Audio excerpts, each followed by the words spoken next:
Capítulo 5. O jogo de duas pontas. O tom é de manipulação complexa, caos controlado e guerra. A mensagem que Corvus recebeu em Ponta Prata era simples. Era um pedaço de pergaminho, sem selo, escrito com uma caligrafia elegante. Irmão, o lobo está ferido. Seu orgulho está quebrado. Ele culpa você pelo cavalo. Ele marcha não com estratégia, mas com raiva. Sua fúria o torna cego. E um homem cego é fácil de ser guiado. Corvus leu a nota 10 vezes. Ele sussurrou. Ele havia se esquecido de Lyra. Completamente. E agora, a pequena pomba estava lhe enviando inteligência militar. Ele riu. Então a gatinha tem garras. Ele presumiu que ela estava fazendo isso por vingança, por Gareth tê-la aprisionado. Ele presumiu que ela o estava escolhendo, que ela queria que ele vencesse. Corvus, a raposa, o estrategista, estava cometendo o mesmo erro que Gareth.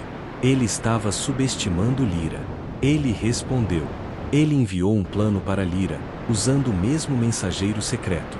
Se você é leal, escreveu ele, quero que confirme os números dele. Quero saber sua linha de suprimentos. Um homem cego ainda pode esmagar o que não vê. O plano de Corvus era brilhante. E covarde. Ele não iria enfrentar o exército de Gareth. Ele iria deixar Gareth marchar pelo desfiladeiro de pedra, um caminho estreito e traiçoeiro, e então queimar os campos e envenenar os poços à frente dele. O exército de Gareth morreria de fome e doença antes de ver as muralhas de Ponta Prata. Lyra recebeu o plano. E ela sorriu. Ela foi até Mestre Kellen. Corvus quer usar fome. É elegante. Mas não é o que eu quero. O que a senhora quer, princesa? Kellen perguntou. Eu não quero um vencedor, disse Lyra. Eu quero 2 perdedores. Um lobo sem dentes e uma raposa sem pernas. Ela pegou sua caneta. Ela agora tinha 2 planos. O de Gareth, ataque frontal bruto, e o de Corvus, guerra de desgaste. Era hora de criar o seu plano. Primeiro, ela enviou uma mensagem de volta para Corvus. Ela confirmou o plano dele. Sim, ela escreveu.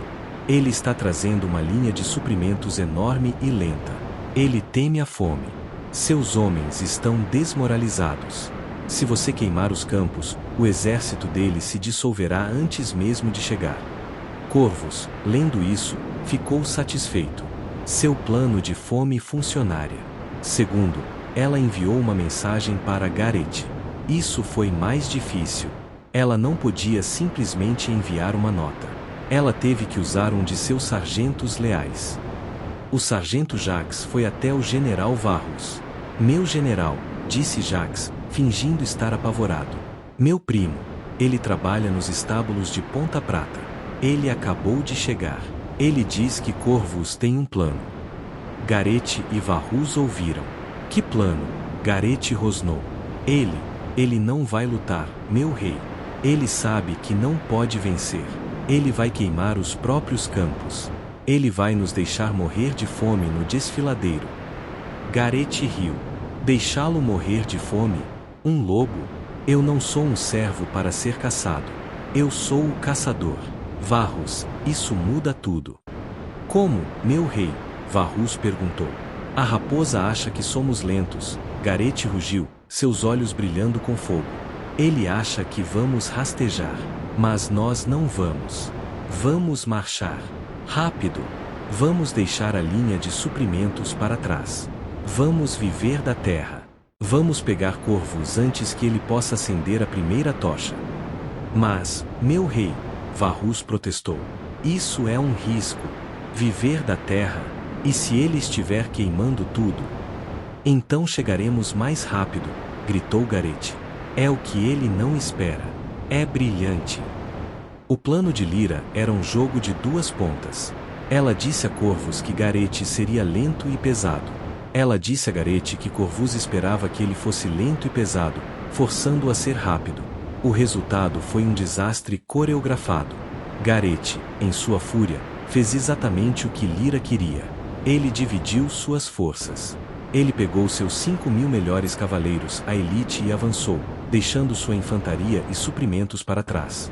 Corvus, esperando um exército lento, Ficou chocado quando 5.000 cavaleiros furiosos saíram do desfiladeiro de pedra uma semana antes do previsto. Mas Corvus também era inteligente. Ele não tinha queimado os campos ainda. Ele estava esperando. Aconteceu a Batalha dos Campos Queimados. Foi um caos. Gareth, o lobo, estava em seu elemento. Ele era um demônio no campo de batalha. Mas seus homens estavam cansados, com fome e avançando rápido demais. Corvus, a raposa, não lutou. Ele usou seus mercenários em táticas de ataque e fuga. Eles não tentaram vencer. Eles tentaram atrasar. Eles atraíram Gareth para um pântano. Eles o fizeram perseguir sombras. Por 3 dias, o exército de elite de Gareth perseguiu fantasmas, perdendo cavalos na lama, ficando sem comida, enquanto os mercenários de Corvus os atormentavam com flechas de fogo. No 4º dia, Gareth finalmente encurralou um contingente de mercenários. E foi então que Corvus acendeu as tochas. Mas ele não queimou os campos à frente de Gareth. Ele queimou os campos atrás dele. Gareth estava preso. Preso entre o exército de mercenários de Corvus à sua frente, e um inferno de fogo atrás dele, cortando seu caminho de volta para sua própria linha de suprimentos. O resultado não foi uma vitória. Foi um moedor de carne. Gareth venceu a batalha. Ele quebrou a linha de mercenários e forçou Corvus a recuar para dentro das muralhas de Ponta Prata. Mas a que custo? Dos seus 5.000 melhores cavaleiros, apenas 2.000 retornaram. Ele havia perdido metade de sua elite. Ele estava sem suprimentos. E seu exército principal de infantaria ainda estava a uma semana de distância. Ele havia vencido a batalha, mas estava preso do lado de fora de Ponta Prata, com um exército quebrado e faminto. Corvus havia perdido seu exército de campo, mas estava seguro atrás de seus muros, com comida suficiente para um ano. Ambos os irmãos estavam aleijados.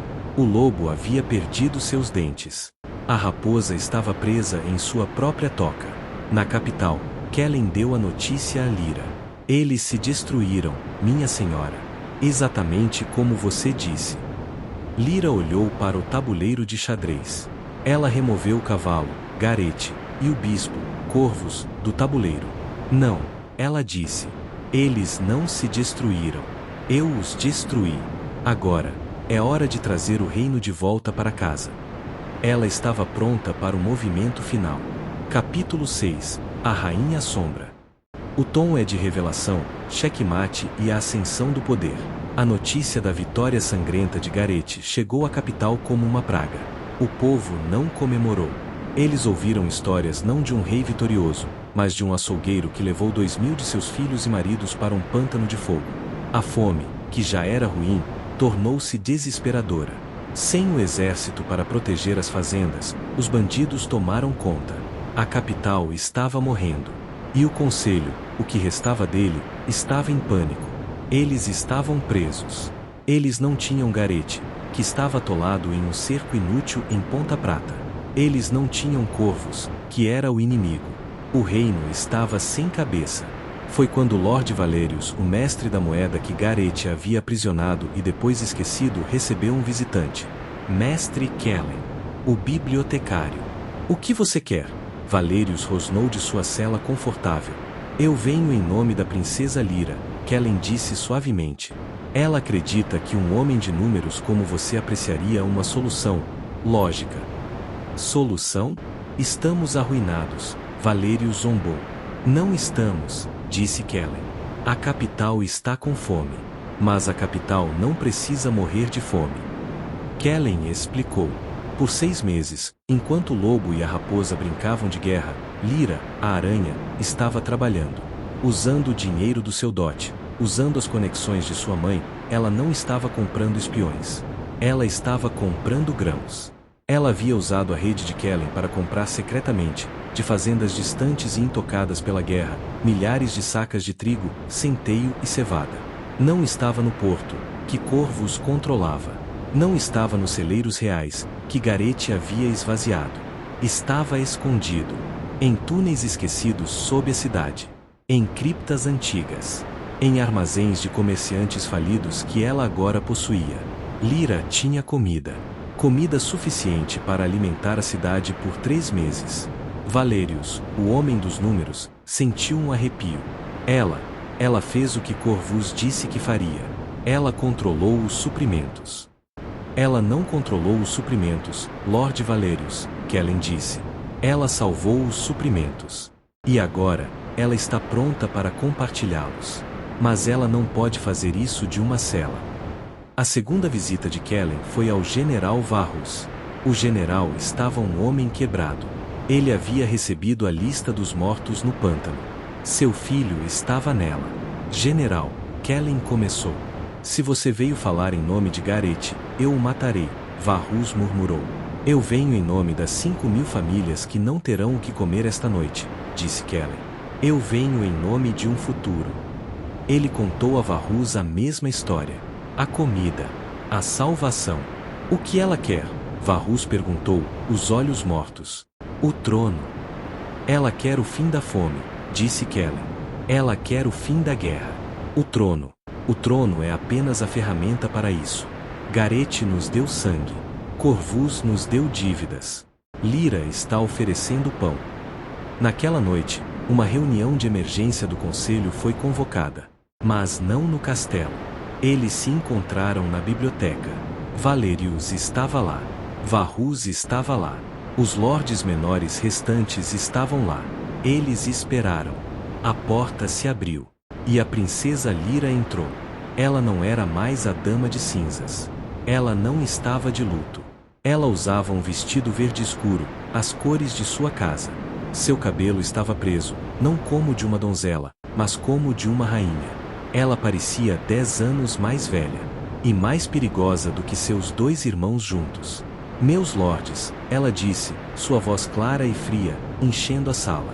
Vocês presidiram o colapso do nosso reino. Vocês escolheram lados. Vocês escolheram o lobo ou a raposa. Ela olhou para Varrus. E o lobo os levou ao abate. Ela olhou para Valerius.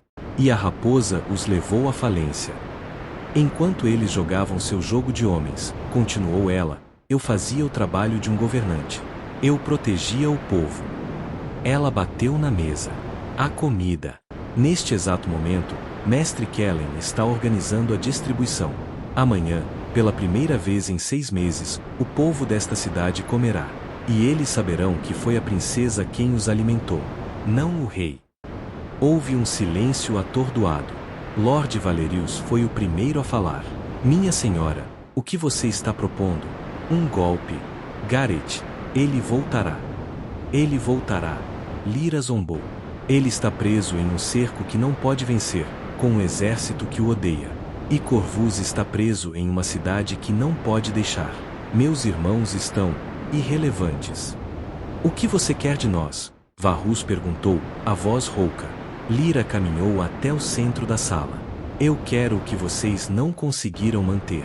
Eu quero estabilidade. Eu quero que vocês parem de pensar como pais e comecem a pensar como filhos do reino. Ela se virou para Varrus. General, o exército está quebrado. Mas os homens da cidade, os pais, os ferreiros, os padeiros, eles lutarão por alguém que lhes dê comida. Dê-me a guarda da cidade. E eu lhe darei um reino pelo qual vale a pena lutar. Ela se virou para Valerius. Lorde Mestre da Moeda. Você está quebrado. Mas eu não estou. Meus cofres estão cheios, não com o ouro do rei, mas com o meu. Financiarei a reconstrução. E eu lhe darei um reino que vale a pena taxar. Foi um checkmate. Eles não tinham escolha. E, pela primeira vez, eles tinham uma opção que não era a morte. Lord Valerius, o homem que Corvus havia traído, foi o primeiro. Ele se ajoelhou. Minha rainha. General Varrus, o homem que Gareth havia quebrado, foi o segundo. Ele desembainhou sua espada, não em ameaça, mas em juramento. E ele se ajoelhou. Um por um, o resto do conselho seguiu. Lyra não sorriu. Ela não chorou. Ela apenas assentiu. Ela havia começado como a irmã esquecida. A peça de casamento. A donzela em perigo. Mas enquanto o lobo e a raposa lutavam lá fora, a aranha havia tecido uma teia bem no centro do poder. Ela não precisou de um exército. Ela não precisou de um banco. Ela usou o que eles lhe deram. Sua invisibilidade se tornou sua arma. Sua paciência se tornou sua armadura. A era dos reis guerreiros havia acabado. A era da rainha sombra havia começado. E o reino, pela primeira vez, tinha uma chance.